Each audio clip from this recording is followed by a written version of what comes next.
总是打呼，睡前可以做什么？呼吸法，每一晚睡前打呼，担心吵到枕边人，每天睡前可以做这个呼吸法，减少睡觉时打呼。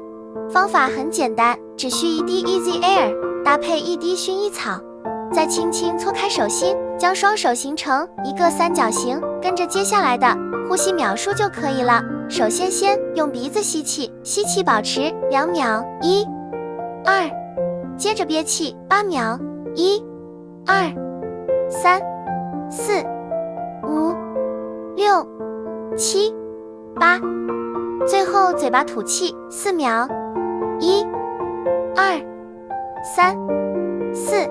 为了不打扰枕边人，睡前除了熏香，记得做这个呼吸法。